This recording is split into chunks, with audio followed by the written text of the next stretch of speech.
It takes a lot to make a movie. Aside from the skill that it takes to fuse a collaborative effort into a singular vision, one of the main difficulties to overcome in the film industry is the financial burden. To be frank, it's an expensive endeavor. This is especially true of low-budget films, where the desire to make something grand often clashes with the need to be frugal. It's a creative challenge that can showcase how resourceful filmmakers can be. Or, in the case of writer-director Howard J. Ford's Bone Keeper, this challenge highlights how ambition can ruin a film.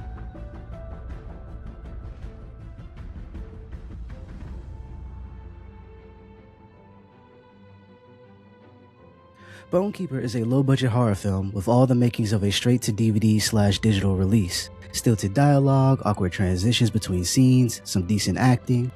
None of this is inherently bad. As much as I enjoy major releases like A Nightmare on Elm Street, I'm also partial to the puppet masters of the world. The problem is that Bone Keeper doesn't have many redeeming qualities. The film's plot about a cavalier group of young adults investigating a seemingly cursed cave system is initially intriguing.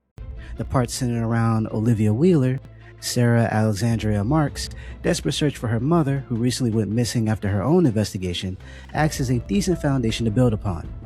The Bone Keeper fails to capitalize on these aspects, though. Instead of leaning into the mother-daughter dynamic or the inherently terrifying notion of trekking through a monster-infested cave, the film spins its wheels on paper-thin supporting characters. The important aspects of the premise are overwhelmed by bad banter and random encounters that seemingly act as a means to an end. It's hard to care about a vlogger joining Wheeler's group when it's clear that she's just there to be another casualty. Where are you headed? I'm actually looking for a haunted castle in Scotland. I'm hoping to spend the night alone with some ghosties. What are you guys doing in the middle of nowhere? Oh, we're going to explore some local caves. There's this legend about something called the Bone Keeper. The Bone Keeper's cast doesn't help in this regard. There's seemingly half-hearted acting resulting in some unconvincing dialogue and dull exposition. Marks occasionally musters up enough passion to deliver some convincing emotion, and the talented John Rhys Davies does a solid job portraying Professor Harrison, who is the voice of reason, but everyone else's performances range from decent to utterly unimpactful. So you believe in all that, do you? Creatures and stuff? I believe. Unless you want to get burnt, stay away from the fire.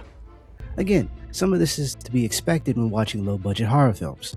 As long as there is a decent body count, frightening atmosphere, maybe even some humor, just something to cling on to in hopes of offsetting the more poorly received elements of the film, then most everything else can be forgiven.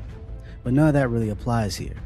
The Bone Keeper's uneven score and pacing struggles to provide a sense of urgency, there aren't any comical moments, and the kills are all tame. And that's to say nothing on the film's monster, which looks like it was made using generative AI.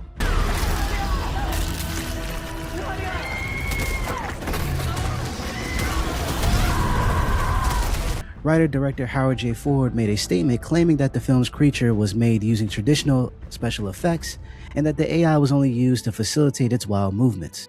While that might be the case, visually it's hard to take his words at face value.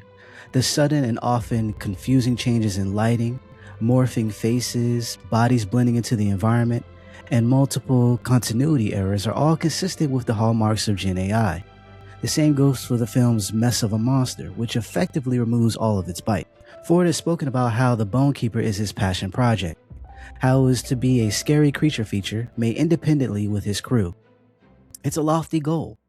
The problem is that it doesn't seem like Ford and co. found creative ways to get around their limited budget, the key word being creative as opposed to generative.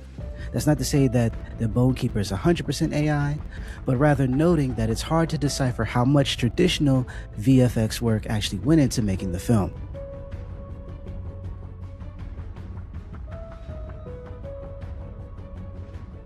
Bone Keeper isn't very good at all. It has a lot of the low-budget horror staples, sans any of the charm that's usually associated with such films. Bad acting can be forgiven if the kills are interesting, there's humor, the monster is wacky or at the very least imposing, with well-executed practical effects. Essentially, there has to be something for horror fans to cling to.